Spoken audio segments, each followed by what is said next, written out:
ఆకాశవాణి హైదరాబాద్ కేంద్రం. శ్రోతలందరికీ నమస్కారం. మీడియం వేవ్ 406.5 మీటర్లు 738 కిలో హెర్ట్జ్, షార్ట్ వేవ్ 62.5 మీటర్లు 4800 కిలో హెర్ట్జ్పై సాయంకాలం ప్రసారం ప్రారంభం. నిలయంలో సమయం 5 గంటలకు వస్తుంది. ప్రకటించిన అంశం వెంటనే వింటారు. ఆకాశవాణి కోవిడ్-19 ప్రత్యేక వార్తలు ఉర్దూలో. ये आकाशवाणी है। कोविड-19 से मुताल्लिक़ खुसूसी उर्दू बुलेटिन के साथ मैं अख्तर हुसैन तिरमिज़ी। मुल्क भर में ताहाल कोविड-19 के जुमला 35,043 केसेस दर्ज किए गए हैं। वजारत सेहत के मुताबिक 8,879 मरीजों को इलाज के बाद मुख्तलिफ दवाखानों से डिस्चार्ज किया जा चुका है, जबकि अब तक इस वबा से मुल्क भर में 1,147 अमवात हो चुकी हैं। नई दिल्ली में कल मीडिया को तफसीलात बताते हुए वजारत सेहत के वज़ार ने कहा कि लॉकडाउन से कबल के मुकाबले में मुतासिर होने वाले अफराद की शरह दुगनी हो गई है, जबकि आसाम, तेलंगाना, छत्तीसगढ़ और हिमाचल प्रदेश में भी पिछले 40 दिन के दौरान मुतासिर होने वालों की तादाद दुगनी हुई है। रियासत तेलंगाना में पिछले 24 घंटों के दौरान कोरोना वायरस के 22 ताज़ा मुस्बित केसेस दर्ज किए गए। सरकारी रिपोर्ट के मुताबिक रियासत भर में मुतासिरीन की जुमला तादाद 1038 हो गई है, जबकि 568 मरीज मुख्तलिफ। See how the older orangutans were coping with the jungle life. Una and the other one always came with us on these long treks, shadowing us all the way. Una never liked being left out of anything, and where Una went, the other one went too. When Dr. Geraldine said she was getting a crick in her neck with Una and the other one trailing us all day, I suggested we both hitched a ride on Una. I knew that Una would be more than happy to oblige. Dr. Geraldine had ridden an elephant before, she told me, but not for a while, so it took her some time to relax. But the more we rode, the more she was enjoying it. We hardly walked at all after that. Other one was our pathfinder, or our shadow, sometimes walking, sometimes swinging through the trees above us. These long rides into the jungle were always silent. Dr. Geraldine was very strict about it. We rarely talked hardly a word. As she had explained to me, it was important that we disrupt the lives of the orangutans as little as possible. The whole point of the orangutans' time in the University of Jungle was to persuade them not to rely on any more human contact. So the less they saw and heard of us, the better. They had to learn to keep their distance from people for their own safety, to become wild again. Dr. Geraldine had to keep an eye on them, but at the same time remain as unobtrusive as possible. It was, she once told me, the most difficult decision she had to make, to know when the time was right for an orangutan to be taken from the university and released into the reserve. Do it too early, when they weren't ready for it, when they couldn't cope properly, and she could be condemning them to death. Once out there in the reserve, they were on their own. In the evenings, I would often sit down with Dr. Geraldine on the steps of the house after supper, and we'd talk. We talk more and more these days. Other one would be off in the jungle, somewhere by this time, up in his sleeping nest, but Una was never far away, of course. You know something, Will, Dr. Geraldine said to me one evening. I think I might have to change my mind about that elephant of yours.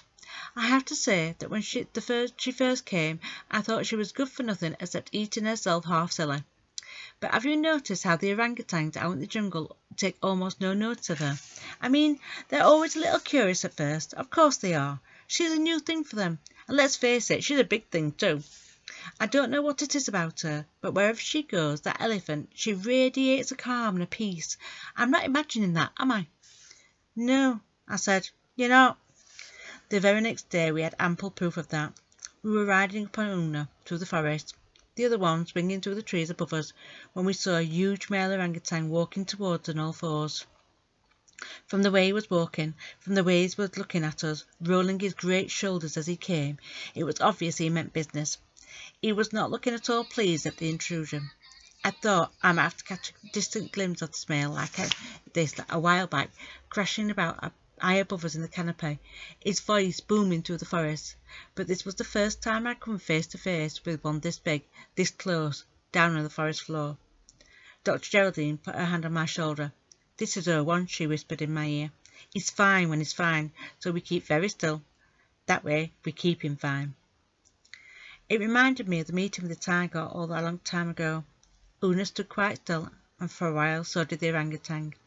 He had huge black cheek flaps, deep piercing eyes, and a golden beard like a Viking's beard, I thought.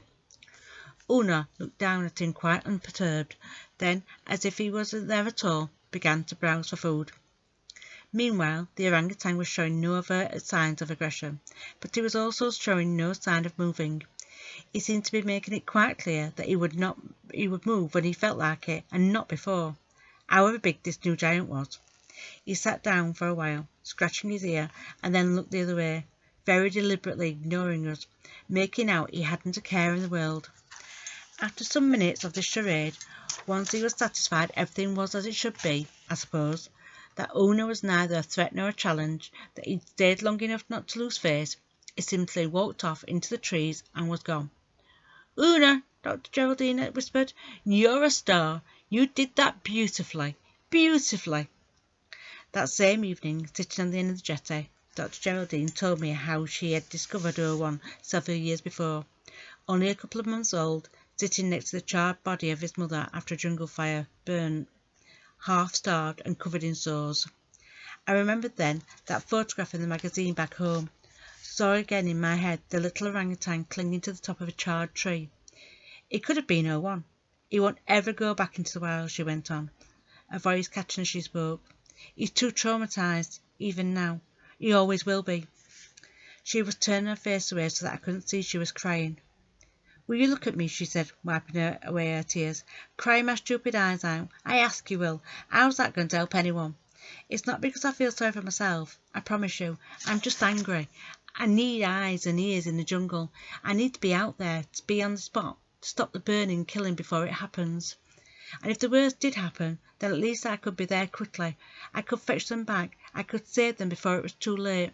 So many of them die, Will, and there's no one out there to help them. But I can't be out in the jungle and back here at the same time. It makes me so angry that I can do so little." "It's not so little," I told her. "When you save one of their lives like you do, I think it's like saving a whole world each time." I felt her hand reaching out, holding mine and squeezing it tight. "We'll make a fine team, you and I," she said. "I'm going to miss you when you're gone. So will everyone here, the elephant most of all." "You don't know I want to go, don't you?" I told her. "I know," she replied. "I've got eyes. I've got a brain too. I know what you've been thinking, Will." "What if I asked them if I could stay?" I asked her. "You could ask, but you'd be breaking their hearts if you did," she told me. "I can't tell you what to do, Will. You'll have to make your own mind up. Mind up for yourself. But I will say this, and it's maybe something you should think about. Nothing in the world matters to those two grandparents as you're more than you. They've lost their son in the war, and they've lost their daughter-in-law, your mum, in the tsunami, and they thought they'd lost you too. That's their whole world, their whole reason for living, gone. I don't need to tell you of all the people what they must have felt like, do I? And then they got a phone call from me to tell them that you're alive after all. You're right when you say that every one of those little orangutans is a whole world. And that's what you are to your grandparents, Will. You're their whole world. Whatever you do, you mustn't forget that." All that night I lay there trying to reconcile myself the idea that Dr. Geraldine had been right about Grandma and Grandpa, and I had no choice but to leave with them when they came for me. After all, Grandpa and Grandma had done to find me. I couldn't disappoint them. I had to go back to England, to my old life. But trying to convince myself I was looking forward to it was another matter. It wasn't that I didn't want to see them. Of course I did, although I was becoming increasingly nervous about it. And most certainly it wasn't that I didn't like the idea of making my home with them back on the farm in Devon. That's what I presumed would happen. Nowhere could be better. It was simply that I didn't want to leave this place. I didn't want to leave Una, or Dr. Geraldine, or the orangutans, or the jungle. It did not make it any easier as I lay there on my bed that the music of the jungle seemed to be particularly loud and insistent that night, as if every creature out there was calling to me, begging me to stay. And neither did it help that I could hear Una outside my window all night groaning away. She kept reaching in with her trunk to touch me. It was to remind me that she was there. I was sure of it. I had no doubt at all. This was her way of asking me not to leave her. Unable to sleep, I went and sat out on the steps to clear my head. When Una came wandering over and stood there looking down at me, with the moon in her eye, her trunk exploring my hair, I knew I couldn't keep silent, that I'd have to tell her everything, all about Grandpa and Grandma, and how they'd been looking for me all this while, that now they were on their way, and that I'd be going home with them. I don't want to go, Una. You know that, I said, but I must. It's like Dr. Geraldine says, I'm all they've got. You understand, don't you? I won't forget you, Una, I promise, and I know you'll never forget me, because elephants never forget anything, do they? I couldn't speak any more. My tears wouldn't let me. I leaned my head against her trunk and hugged it. Hugged it. Sometimes, Una, I told her, sometimes I really feel like I'm your child, like I'm an elephant's child. We stayed together until first light, until we heard Dr. Geraldine humming to herself as she got up.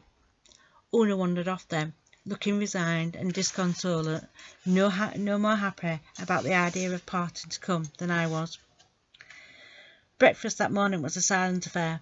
I think we had said all that was to be said the night before, and each of us knew what the other one was thinking, so there was no point in talking. I kept reading the poster on the wall. I'd seen it before, but hadn't taken that much notice of it until now. I think I'd been more interested in the collage of photos of the orangutan all around it. When all the trees have been cut down, when all the animals have been hunted, when all the waters are polluted, when all the air is unsafe to breathe, only then will you discover you cannot eat money. Creed Prophecy, North America.